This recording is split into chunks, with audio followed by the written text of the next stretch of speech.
Good to see you all. Sorry for the little wait. We were having a couple of tech issues that are now resolved. You'll be glad to hear. So, oh, hi to Wendy. Nice to see you, Wendy. And hi to Mira, who's worked out the time zones. Good to see you. And Um, Frank was just wondering where you guys are all from. So if you like, you can put in the chat where you're joining us from today. oh, and hi, Theo. Yeah, good to see you, Theo. Hi. Didn't recognize you as Theodore. Costa Rica, we have us first. Ontario, Germany, UK, Iceland, Portugal, Switzerland, Cornwall, New York, Los Angeles, Barcelona, US, Italy. Uh, now it goes fast. I can't keep up anymore. So while everyone's just dropping in, maybe I'll just say a little bit about this series. So my name's Justine Huxley. I'm one of the co-founders of Concentric Leadership, along with my colleague Anna Kavazna, who I think is on the call somewhere. And this is a collaboration with Renilde Becquet and the Repatterning Collective, and this has been going for, I think, the best part of a year now. This is our We're 10th getting year. close to 1.5, I think. Well, I Oh, mean, like a year you're and 4 months, something like that. you're having fun. So I think is this our 12th dialogue, something The like that? 14th 14th already. dialogue. Really fantastic. 14th dialogue. And it's lovely to see so many people. You know, we've really seemed to have built up quite a big following for this. And today's theme is one that I feel is really important. I'm really looking forward to the conversation. So I will just say a little bit about concentric leadership. We've been going for about 3 years, 3.5 years, and our vision is to see a future where everyone knows that we're part of a living, intelligent Earth and where humanity as a whole relearns how to collaborate with the intelligence of nature. And we have recently um, published some resources, which is a comprehensive handbook and benchmarking tool and case studies, which I'm putting a link to that in the chat at the moment. And you can also buy the handbook as a print book, and I'll put a link to that in the chat as well. So do check out our resources if you haven't already. And I'm going to hand over to Renilda to introduce our speaker for today. Yes, thank you, everyone. Yeah, sorry for joining, for letting you join a little bit late. Technology wasn't exactly with us. We could hear and see Frank really well, but he couldn't hear us. So that was not very useful if we try to have a dialogue. So he's now on his phone, and it seems to be working. So yeah, this is the 14th learning session that we're already doing. We started this in March last year. Each time we look at a different approach or praxis for co-creation with the more than human. And more than human, we limit ourselves to entities such as plants and animals and natural bodies and natural systems. We don't go into AI and ET. What we do today is the same as we have done with every other session. We'll have a short presentation first from Frank introducing the topic.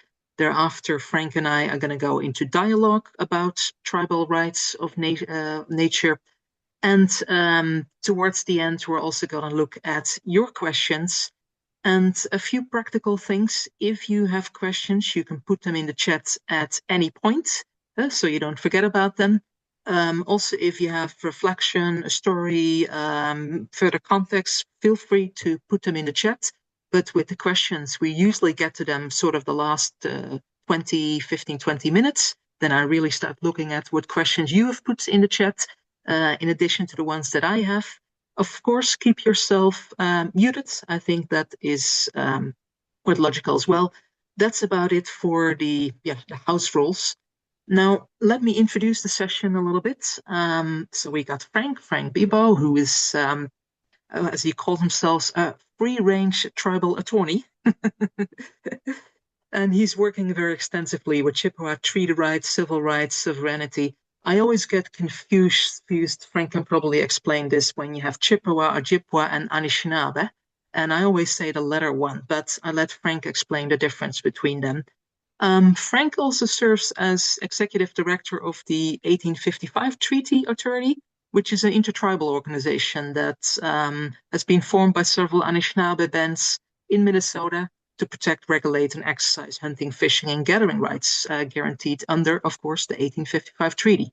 but I think he's mostly known as the director of the Tribal Rights of Nature program of the Center for Democratic and Environmental Rights, which focuses on working with federally recognized tribes of the US. He lives at Leech Lake, and I happen to have a little bit of a connection to Leech Lake. It's very tiny, but in 2002, so that's quite a long time ago, I actually spent a week at Leech Lake Reservation on the invitation of Dennis Banks, who was one of the co-founders of the American Indian movement. So, of course, Dennis and Frank used to be friends, and yeah, maybe it means I bumped into Frank 24 years ago, although I don't have any active recall of that. So anyway, I am gonna now hand it over to Frank. I'm gonna do a quick screen share of some slides that we have, which he may or may not want to use. But first, Frank is gonna do an introduction to the topic, and then we'll move into the dialogue part. Well, thank you very much. Can you hear me okay? Yes, we can hear you perfectly fine.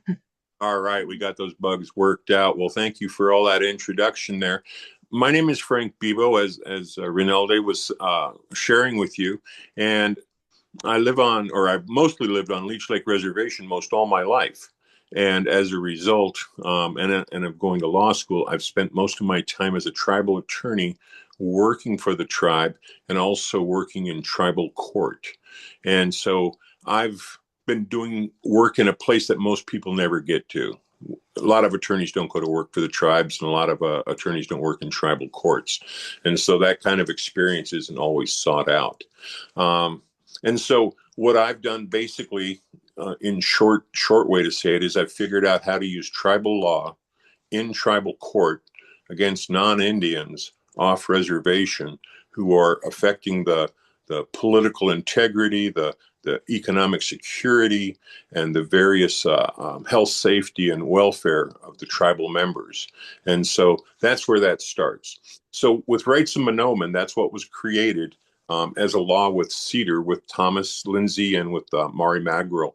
And Rights of Mahnomen, Mahnomen is the words for wild rice. Mahnomen is our word for wild rice. And so going back to the question that I was just asked about Chippewa and Ojibwe and Anishinaabe. So Anishinaabe is what we would call ourselves, and that's kind of the last word to join the mix of words for the public. Ojibwe is a common word that we're usually referenced as part of our Ojibwe culture, Ojibwe language, and then you have the word Chippewa. And my understanding is that the word Chippewa is a poor translation between languages from the word Ojibwa and Chippewa. And so either the English couldn't understand the way that maybe we were saying Ojibwa or whichever, but we end up with all three. But I use Chippewa a lot because we have 44 treaties with the United States, and we're identified as Chippewa in all of those treaties. And so that's the most important. And so looking at the map there, that's the map of the eastern half of the North American continent. The Algonquin people live on the eastern coast in the Atlantic. But what we did was we came through the Great Lakes and all the way over to Lake Superior. And Lake Superior, when you look in the center of that map, is kind of the, I don't know what you want to call it there. There's a big lake up there called Hudson, and right below Hudson is Lake Superior. And Lake Superior is where Minnesota, Wisconsin, and Canada come together and where most of the wild rice occurs. Now, that's part of our migration story about how we got, we can go another slide, how we got to where the food grows on the water. And we traveled through those waters with birch bark canoes. That's the kind of canoe that we had and still have and still make. We don't use them that often, but this canoe is in the American History Museum of in Washington, D.C. with the Smithsonian, and it was made by other tribal members at Fond du Lac Reservation. And so if you can imagine traveling thousands of miles, you know, in a canoe in rough water and weather and everything else, you got to have a good canoe. What's that next slide look like? Good one, where the food grows in the water. Food grows on the water, right? And that's what I was hoping we were going to Okay, so when you look at these pictures, and the one on the left I just took the other day again just to have a fresh one, you can see where the plants are coming out of the bottom of the rivers and lakes, and they're laying up on the surface, and they're doing their photosynthesis, and they're just starting to stand up a little bit. And once they start standing up, the whole plant comes out of the water, and it starts looking a lot more like a aquatic grain or a grass. You can go to the next picture there. And so this is what ricings looked like for a long, long time.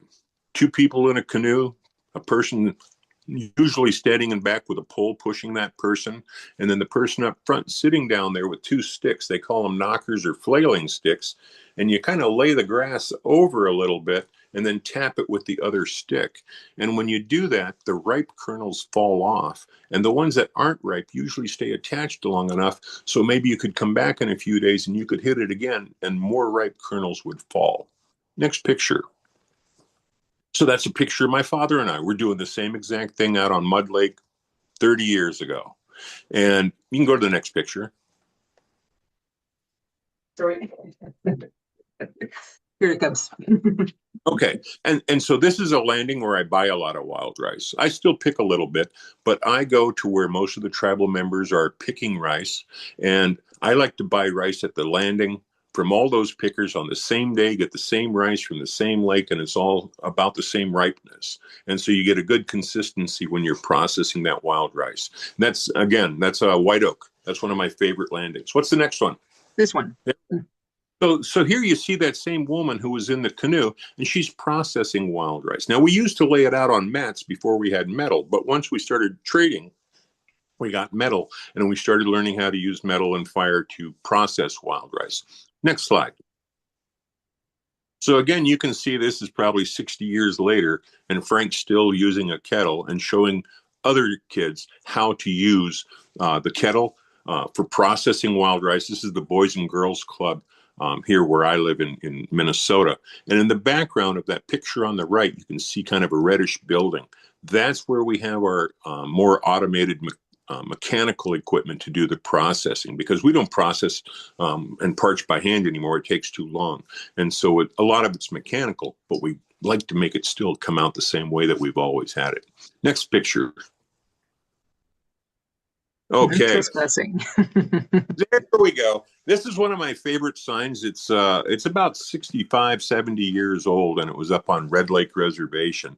And I think this is a sign that we need to use more frequently, because people, they want to come over and they say, well, they want to use our resources, but they don't want to ask, or they don't want to buy a license or whatever. And so, you end up saying, hey, no fishing, no hunting, no berry picking. I mean, what do you got to tell people to leave your stuff alone? But, we've been dealing with it for a long time. But I like this sign, and I think it has more meaning than the regular English words that you can read. Next. Okay, so this is about the Sauk Seattle. Now, the first part was wild rice, and that's what Monoman is. But really, I think rights of fish are what's going to be the big one across the world, because fish are everywhere. And water's, 3/4 of the planet. So really, I think that's where it's going to be. So this tribe, and the attorney's a friend of mine with the Sauk Seattle tribe, they had tried to sue the city of Seattle twice in federal court, and it ended up not being successful.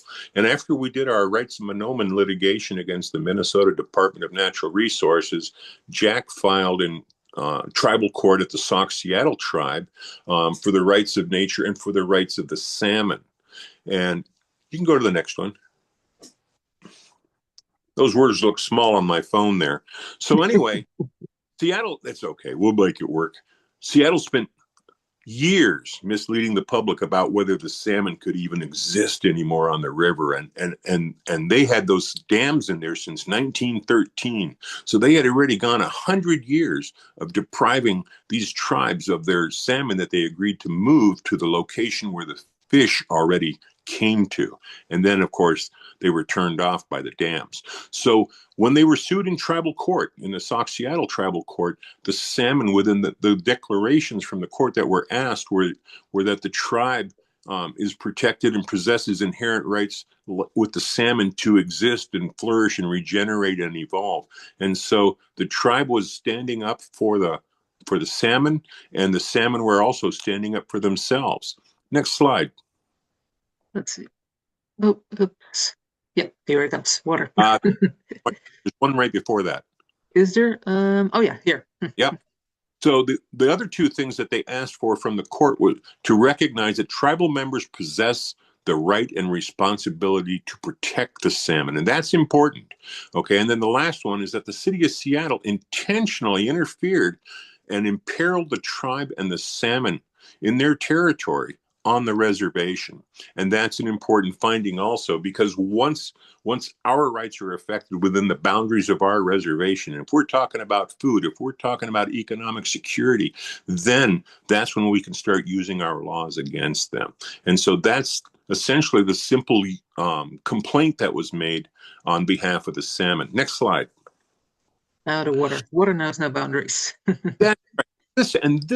This is a personal favorite of mine, and so that's why I want to talk about it just a little bit. So after the Monoman case in 2021 and after the Sauk Seattle salmon case in 2022, NARF essentially, but it's some other attorneys, they did a law review, and it says, you can read the title, Water Knows No Boundaries. And that's the real problem, is that water doesn't know any boundaries. So you have to be able to control or manage or regulate all of the water, or someone's going to screw up your water just outside the boundaries. But it talks about off-reservation conduct that threatens on-reservation tribal water resources. And that's the important part. I think defending water and being a water protector is essential to everything else that we're trying to defend. And if we can defend the water and using tribal resources, then I think we'll be a lot further along.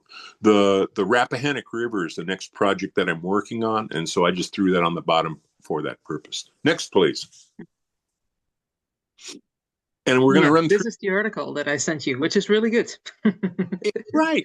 And a lot of times, this is a nice, clear collection of all the different tribal cases and adoption of different resolutions and the way that each tribe is looking at rights of nature, because rights of nature isn't just one thing one way, and we all have something that's a lot more spiritually significant in our cultures. Not everybody has wild rice, and I was using wild rice. Wild rice doesn't go that far. We talked about it at the beginning: Wisconsin, Minnesota, Canada. I'm looking at something that goes around the world. And so in this one, you can go to the next one. Yeah, and also just for people, like, that article is about 30 or 33 pages, and it gives a really good overview of the current state of play of tribal rights of nature in the US. Yes. I think it was excellent. You can go to the next one. So this is rights of rivers, and that's what I'm going to be doing with the Rappahannock.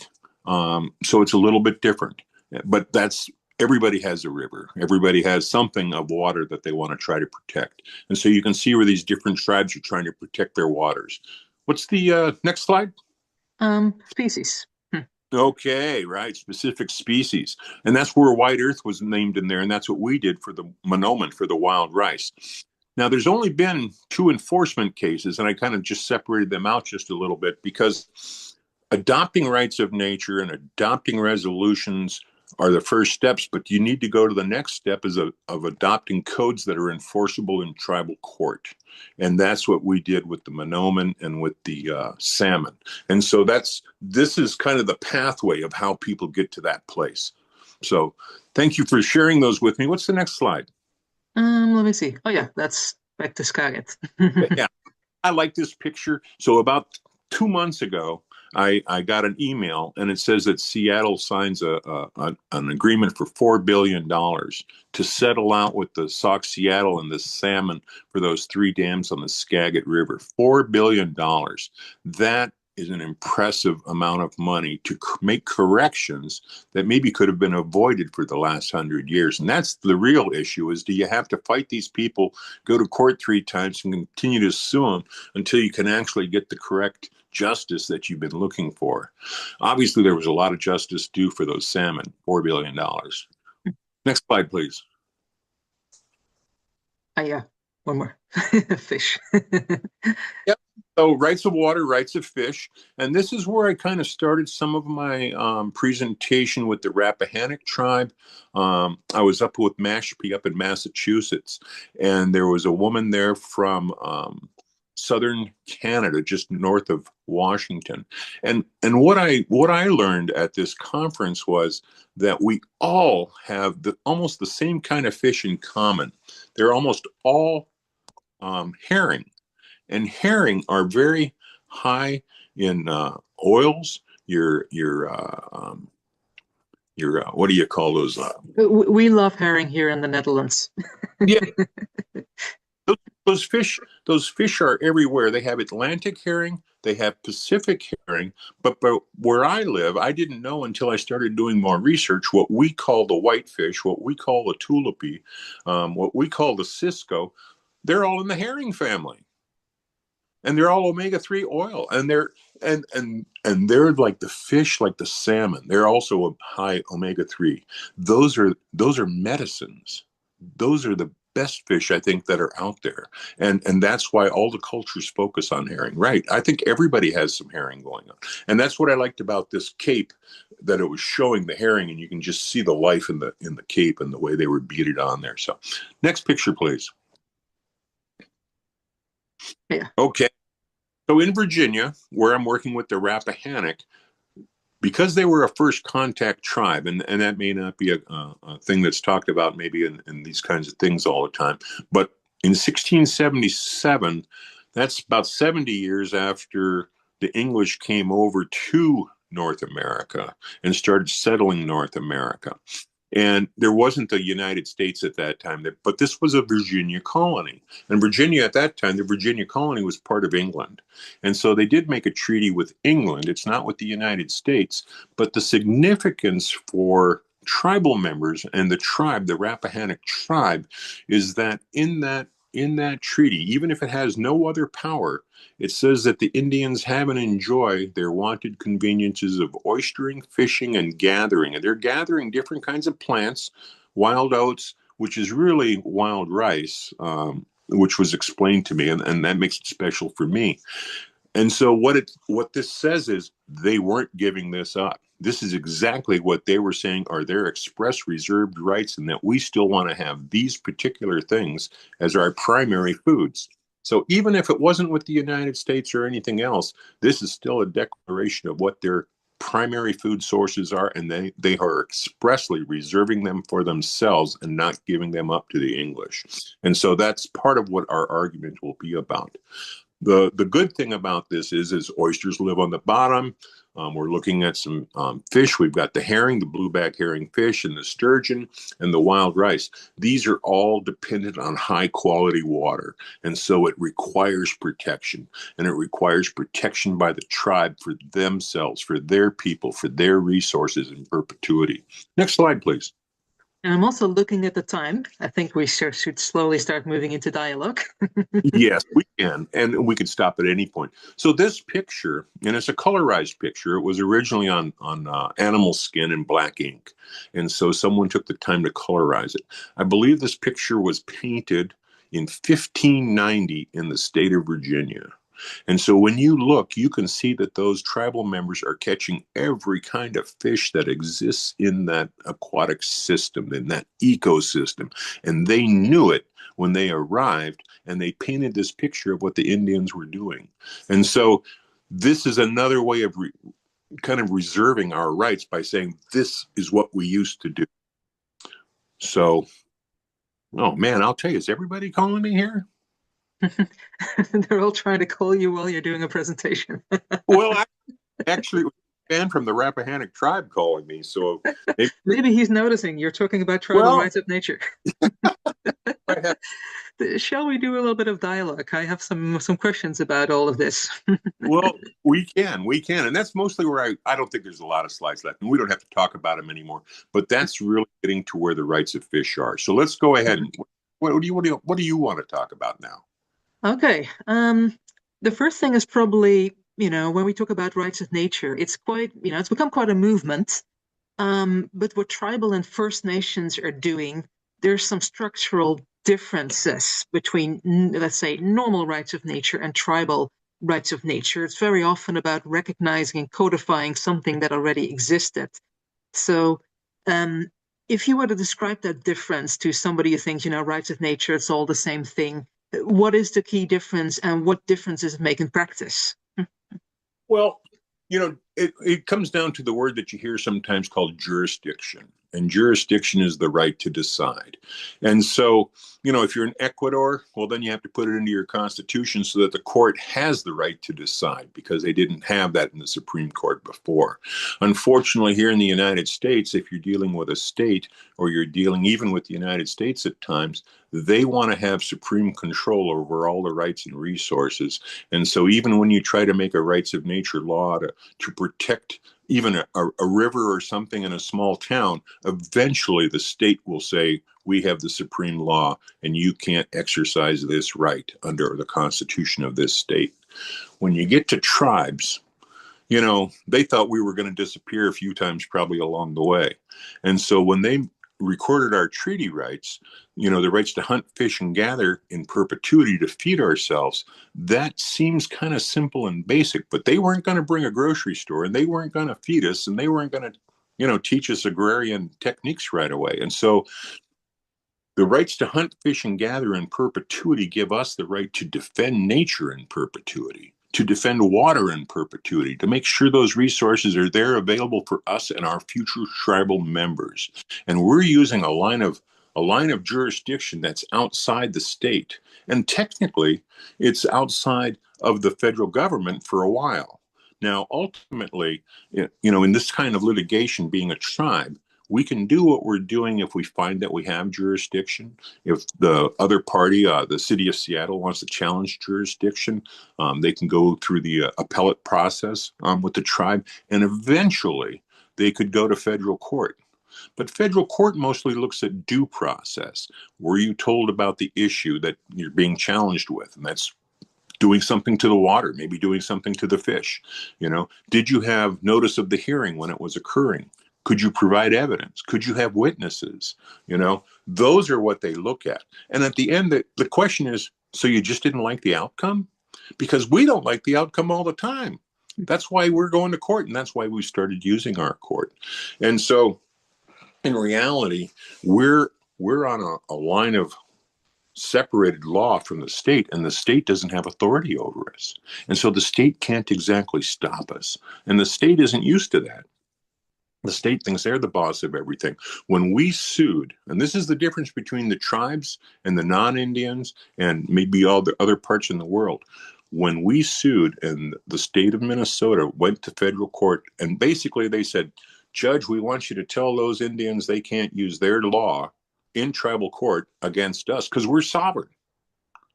And the judge said, essentially, can you tell me where there's a law that gives me the right as the judge to tell the Indians they can't use their law against you? That's when I knew it was over, because there isn't a law that says we can't do that. We just have to do it in a particular way. And I was doing it in that particular way. And so I've helped with others figure out a different way to enforce the rights of nature, where in this country, our country, the United States, you can't just do that in state court and federal court. Other countries, New Zealand, different parts of Australia, you got different efforts going on, and they're finding other mechanisms, but they're usually changing the Constitution. And changing the Constitution in the United States probably isn't going to happen very easily. and so we're left alone to our own devices. And that's nice, because people aren't accustomed to us having rights, and they're finding out that we have rights, and they still don't know what to do about it. So it's a pleasure to have figured this out, and I know that there's a lot of people who are excited about it, because this is the only enforcement mechanism I've been able to find. Now with guardian, like in a tribal context, you have guardianship. It's not necessarily, when you look at guardianship and rights of nature, quite often it's a designated role. But in a tribal context, it's more like an inherited responsibility that's been carried forward for generations by people, by roles, etc. How does that kind of guardianship from, your perspective relate to what a court or a legal instrument can actually hold? Like, how does it translate? What gets lost as well when you try to do that? Well, I don't think it gets lost in tribal court. You know, the tribal judges, sometimes they're from our own tribe or the next tribe over. They know a lot of our cultural aspects and our spirituality. And the Chippewa, you know, we go from Michigan over to North Dakota. So we're a lot of Indians.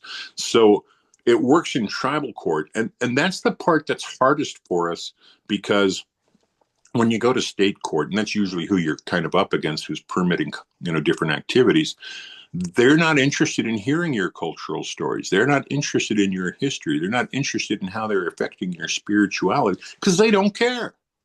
And so when the record is finally done and they make a decision and you go to appeal it, the stuff that you tried to show that was important, that you wanted to talk about at an appeal, isn't even in the record.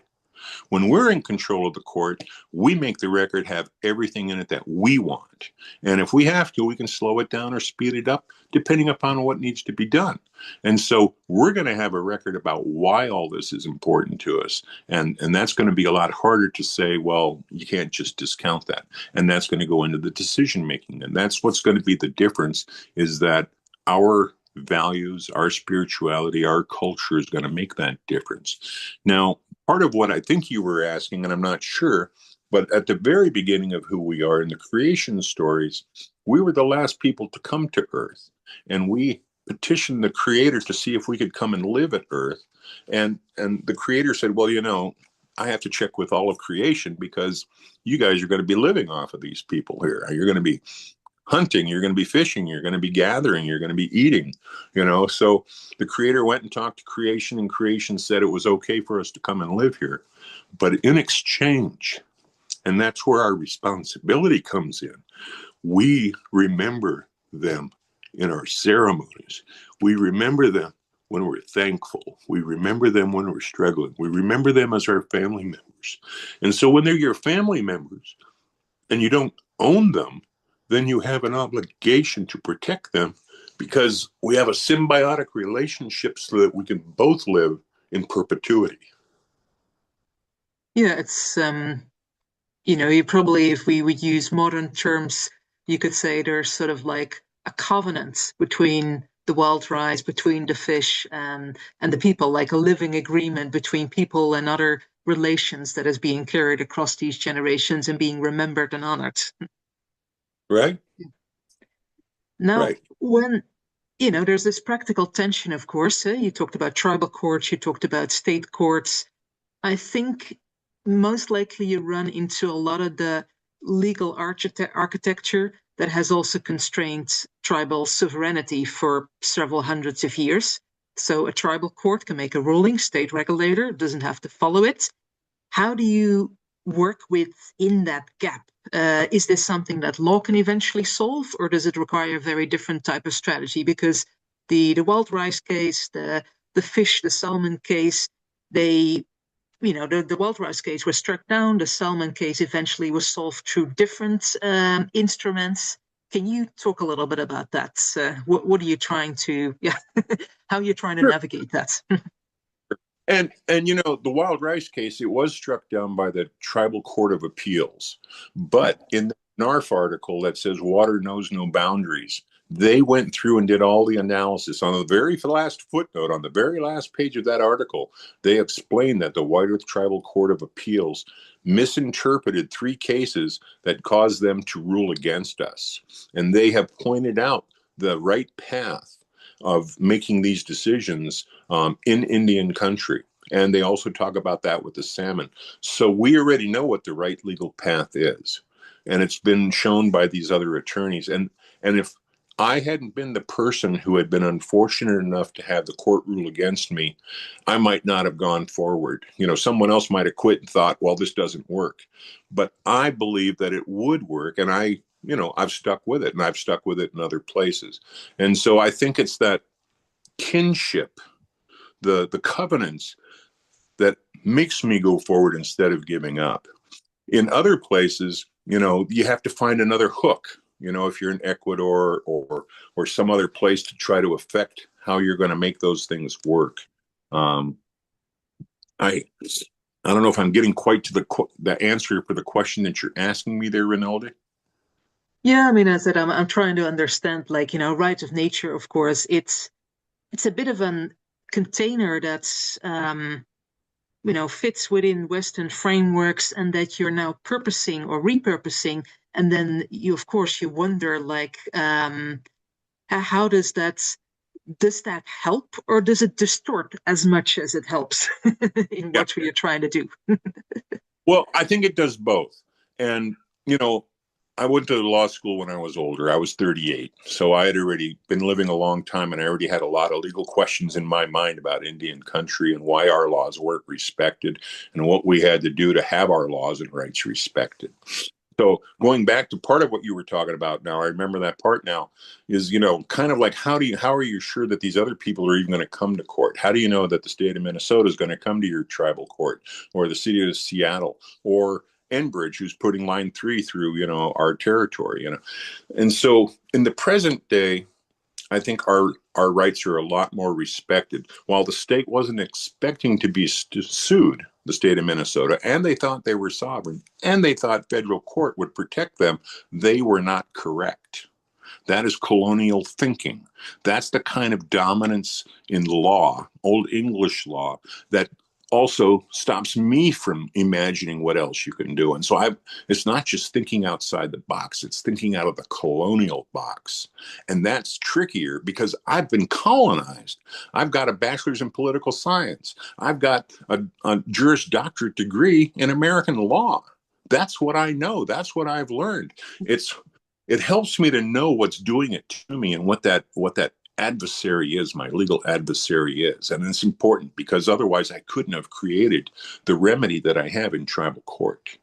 And that's what's been missing is, I would say, tribal members who are legally trained, who understand how the English system works in federal court, how these other state systems work, because it's French in Louisiana with the parish system. And then what can we do with our legal system? It took me over a decade to figure out how to actually feel like I had a law I could sue a state in tribal court. And if the state didn't come to our tribal court, I think the press would have barbecued them. And I think the governor would have been upset. And so they have an obligation to have relationships with the Indians in their state, in their jurisdiction. They just don't expect us to exercise rights that they can't stop and control. And that's where the rub comes in. And I'm also looking at the chat, but before I dive further into the chat, I was also wondering, this whole rights of nature may be outpacing the governance structures available to actually hold it. Like the governance structures that we currently have available and the things that we borrow, such as rights of nature and such as governance structures in existence. Um, can they actually hold what you're trying to do? Are these kind of structures adequate? Or do we need to look at something completely different, something, basically innovation in governance structures, or going back to governance structures that already existed, but not just in the Western legal system of today? We have to be particular about what battles and fights that we are willing to take on. And the salmon case in Seattle, it went down the road I would have envisioned. It was a regulatory case. It was a regulatory case with the water, and who's got the right to say what the water is being used for. It was impacting the reservation. It was impacting the fish. I think when they were sued, and they tried to also go to federal court and say, "Hey, tell those Indians they can't use their tribal law in tribal court against us." Now, I don't know what all they wrote, but the decision from that federal judge said it doesn't matter how frivolous you think their law is, you still have to go back up there to the Sauk Seattle and finish this in tribal court. And that mechanism right there is what makes the environment more protected now, the salmon more protected, and the waters and all of it going to be more protected. And I think that people who are interested in rights of nature, at least inside the United States of America, should be partnering up more with tribes in their area and figure out how to protect water. We don't have much land, and so we're not trying to just protect land and talk about land because we don't have much of it to work with and it's not always in the right place. Water is a completely different animal. And I don't know how it works in all the countries, around the world, around the globe, but in the United States, inside of North America, about half the water, say where the Mississippi River is, the eastern half of the continent is what they call riparian. And no single person owns water. It's all shared. Everybody has a right to go to the water. They get a right to go fishing. They get a right to use the water. You get west of the Mississippi or the 100th meridian, and water is so scarce that people have property rights to the water on their property that may originate there, the rivers and things like that. And so you have what they call first in time recorded property rights that were there before somebody else came along. Well, they tried to take the water away from the Indians doing all of that. But what the Supreme Court said was that when Congress set aside a place to create a reservation for Indians, that it's implied that sufficient water is also part of that puzzle so that they can be successful for the purpose for which that land was set aside, which a lot of times was agrarian or farming or fishing. And so we have priority water rights because we were here first. And that goofs those people up too. And so when you're working with Indians, we have water rights in that Western system and in the riparian system because we're not part of those systems. We have our own tribal laws. And so we say what our water rights are. And our water rights are more like the Western side.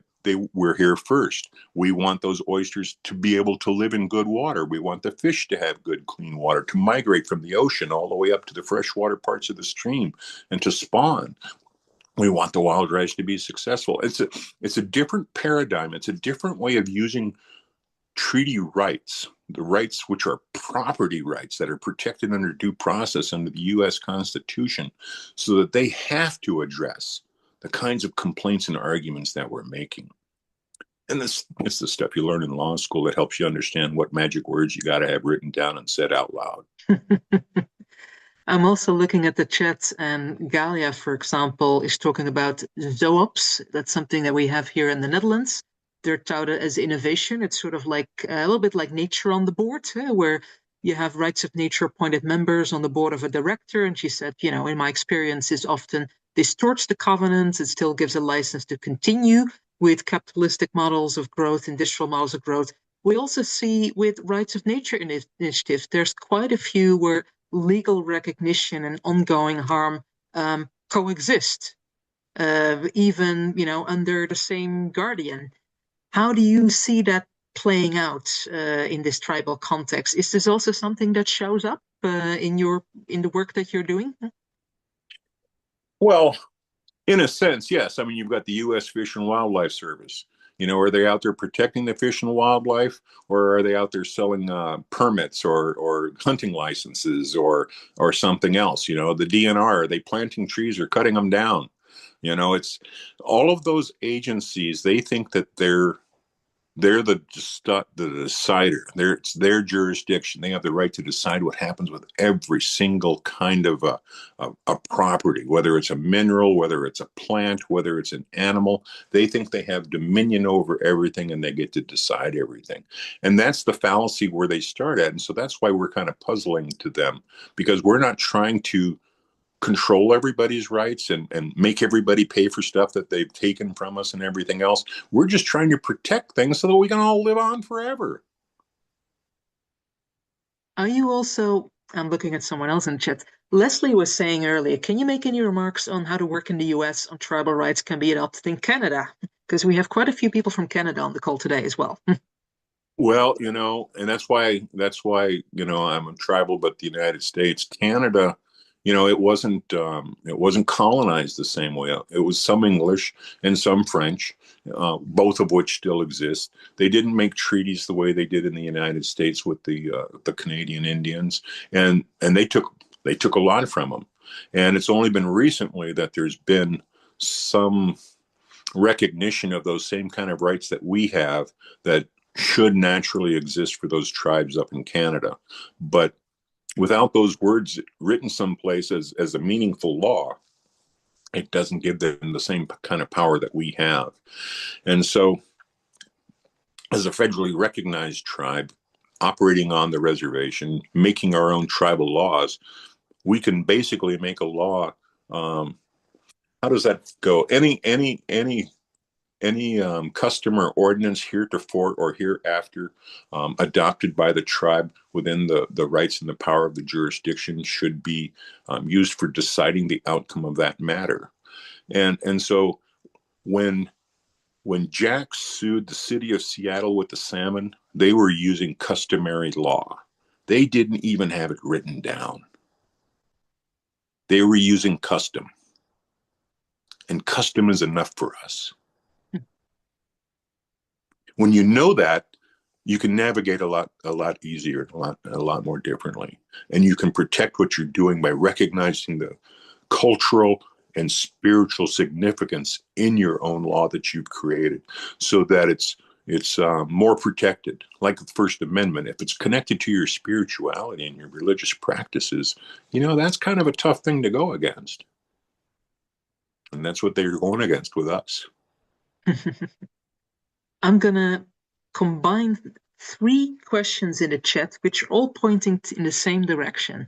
So there was first Jasmine, who was saying, she's interested in people who don't have an Indigenous or First Nation background, but have this sense of relationship, how we can start to claim sort of these, birthright, as in she sees a lot of local citizen movements around her to protect rivers, woods, mountain species, etc. Then there was also a question, I'm going to look it up. Anne-Marie, as we would say in Dutch, any advice countries where there are no tribal rights, but maybe old agreements or documents relating to rights, and there are even like feudal systems. And there is also a person, Victoria, who is saying, recent immigrants, she's second generation to Turtle Island.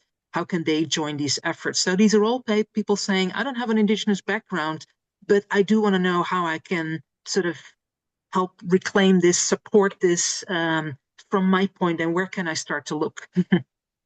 Well, right. And I was trying to contemplate that when I filed my first litigation at White Earth with against the state of Minnesota with Mahnomen. And so part of the rights of Mahnomen, we had two pieces. We had the one for the 1855 Treaty Authority and the big territory that we had relinquished or ceded. And then we had one for on reservation, because on reservation, the 5 elected people are the ones who make decisions for everybody on the reservation. And so we had 2 different mechanisms for that. Now, when we did that off reservation, we're all the same. We're all equal. You can be the chairman or the secretary treasurer on the reservation, and you can make laws even for off reservation. But when you're out in a boat and you're fishing or you're picking rice, we're all the same. And so we all have those same rights. And so part of what I had done, and there's 2 pieces to this, I had described how wild rice under the federal law is recognized as a property right, a usufructuary property right to go out and harvest. And that because it's a property right, we have a right to defend our property. And so what I was arguing was, if our house is on fire and we have friends there, our friends can help us defend and protect our property. And I was trying to bring in the non-Indians into that group, because those were all of our friends who came to help us protect our property and prevent our house from catching on fire and losing our water or other things.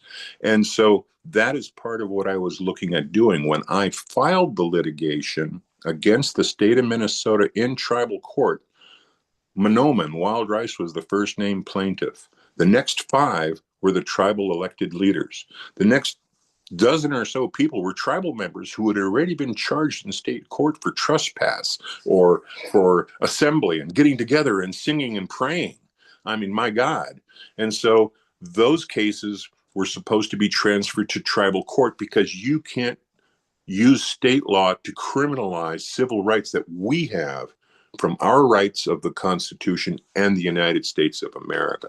And so they transferred every single tribal member's case from a county court where they had been charged with trespass and other things to either the White Earth Reservation or to the Red Lake Reservation, where the tribal members could make their arguments about what they were doing and why they were their tribal rights to be there and protect. And most of those cases were dismissed against the tribal members.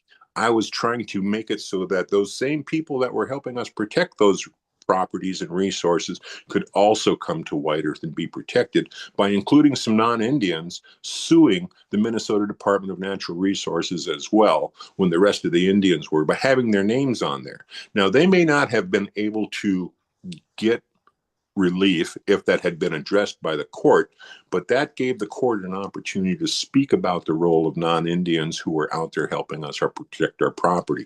We never got to that place, but I was trying to get to that place because I think we all are friends and trying to protect those same properties and resources. We just need to use the mechanism that protects us, and there isn't one that protects non-Indians right now. There's also a question that ties in a little bit. Miranda asked a while ago, how do you deal with threats against people defending rights of nature? I guess I haven't seen those kinds of threats yet. I know that other people get threats, and they get a lot more threats, I think, down in South America, Latin America, where there's a lot less protections, and people who are upset about not being able to access all those resources, whether it's down at the Amazon or wherever they want to access them. And so those people, I know I've been on panels with people who have been disappeared, who have been locked up, who have been beaten. And these are attorneys. These are the same people as me, but they're in a place that's much more dangerous. And so I respect what they're doing, and I feel like I should never be afraid to do what I'm doing inside the United States, because I don't expect that kind of conduct to happen to me. So I have a stronger obligation, I think, to stand up. Two more questions that I'm going to ask you before we close this out. One thing is that I'm interested as well. We see that quite a few tribal rights of nature initiatives simultaneously also serve a role as cultural revitalization projects, because the legal instrument also requires that you keep the knowledge and the story and the ceremony, etc., alive. Is that revitalization, or whatever you want to call it, is it happening as more like a byproduct, or is it partially also the point, using the legal instruments also to have a means to support this revitalization, keeping alive the stories, the ceremony, etc., because I have even more reason. Sure. And I think it's just a lower, maybe not lower, maybe it's a higher level of negotiating mechanism. When you go to court, it's adversarial kind of, and so you're not able to cooperate, and that's why you end up there. If you're able to use those same mechanisms, the description of the rights of Monoman, the description of the Yurok River and why it's important, and you're able to have the state come and be your partner and try to solve those problems in the way that you're looking at those problems, then that's more desirable, because even if we're suing somebody, we still have to go back and work with them on these things. And why waste time and money making people mad if you can get along and see what the best solution is? The problem is, and you asked the question before, what is it with what's these agencies are doing? Some are cutting trees, some are planting trees, some are giving licenses to shoot ducks, and others are trying to make duck environment. I mean, they're the same thing. So it's kind of, I don't know, it's kind of crazy in a way, but it's nice. It's nice if we could get to that place where we understand and agree that these things are important. The problem is there are people making money off of those things, and they don't want to stop. One more question to close this out. We've seen quite a wave of tribal rights of nature laws in the past decades. Where do you see this field moving? Are there certain things like tribal nations that are opening new legal grounds or taking really interesting approaches? What excites you in this field at the moment? Well, I think that the case that I'm about to really go forward on at some point here, I don't know when exactly, but with the Rappahannock tribe and the Rappahannock River. So on the East Coast, there's I think there's 34 tribes that belong to the United Southern South and Eastern tribes. Those tribes mostly don't have treaties with the United States because there were 13 colonies and there wasn't a United States when they came and hit all those places on the coast, whether it was Maine or New York or Massachusetts or Pennsylvania or South or North Carolina. And so what I'm doing with the Rappahannock right now is using a water protection strategy for tribes that don't have much land and don't maybe have land that's even on the river to be impacted. But tribes have water rights. And not only do they have rights, but they have rights to exist as a tribe. And that comes back to how rights in nature works. We have to be able to hunt, fish, and gather. And even if we haven't had those rights federally recognized, we're going to go to tribal court and we're going to argue that we do have the rights to hunt, fish, and gather. And the way that it works mostly in the United States between tribes and states is that they're 50-50. The state non-Indians get 50% of the resources to harvest every year. And then all the Indians, all the tribes combined, if there's more tribes, they get 50%. So you're going to end up with less resources. And if your people want to have more resources to hunt and fish and gather like they used to, then we're going to have to make the environment better because otherwise you can't do it. And that's the same thing with the water. If we have water rights and we have oystering, then we have to have a certain amount of water, a certain amount of it being saline or salinity, and a certain amount of it being fresh water. And it has to be protected for all of those creatures that are in there. And so for me, I see what we're doing right now, if this works the way I would hope it would, much like the salmon case in Seattle, then the state of Virginia will find out that you can't extract 9 million gallons of water a day for a data center at the risk of all the creatures that the Rappahannock tribe, who's been there forever, has been relying on for food sources because they're a federally recognized tribe now. And if this goes the way I expect that it will, then the other tribes along the coast will be doing the same thing. And we're not going to be working, adversarially all the time with tribes and states. We just have to probably have, and this is just my guess, I figure a half dozen cases at the most.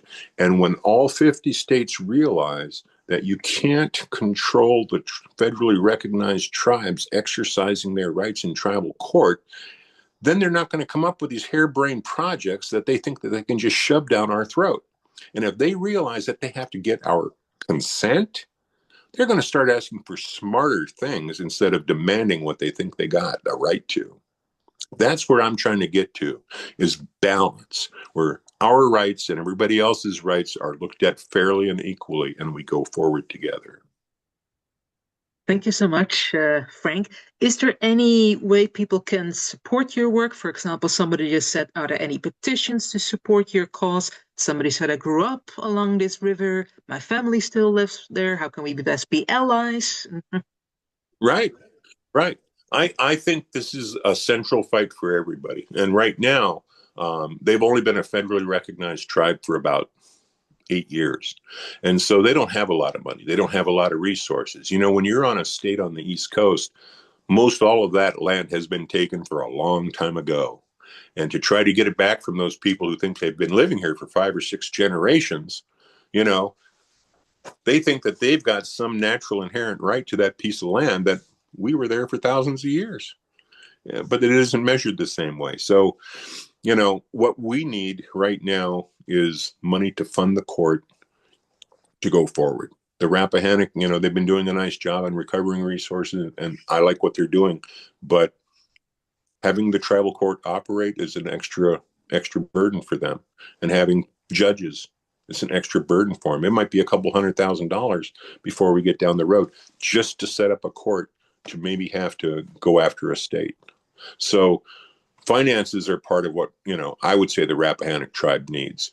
And, I know that they're trying to do some fundraising on their websites. They've got some nice pages out there. They've got some nice videos out there. And the Rappahannock tribe, I'm very glad to be working with them because I can see they are protecting the environment. And they were the only ones out of all the people that were trying to prevent the state from doing this water extraction of what was originally proposed, 13 million gallons of water a day. They were the only ones who appealed. Nobody else in the whole state of Virginia even appealed. So there's nobody else even out there defending because they don't think that they can beat the state. That's what it comes down to. I think we can beat the state because I have. I know that Minnesota came real close to being embarrassed. They were embarrassed already, and now that they know that it could happen again, I think they're cooperating better. And I think Washington State knows better. If it happens in Virginia, right outside Washington, D.C., I think that's going to light up the East Coast. And those other tribes are going to look to do the same thing to protect their environments. And the states are going to have to change how they're conducting their affairs for permitting this crazy water activity, especially for data centers. Thank you so much, Frank. I love this conversation. I think you most likely make a very good storyteller as well. I'm going to see if Justine still has anything to say before we close this out. Justine, do you want to say something? Thank you so much for a really fascinating conversation. Thank you for, Frank, for that incredible wisdom, very hopeful and very uplifting. Really good to hear about. And thank you, Renilda, for your great questions. And really good to see everyone.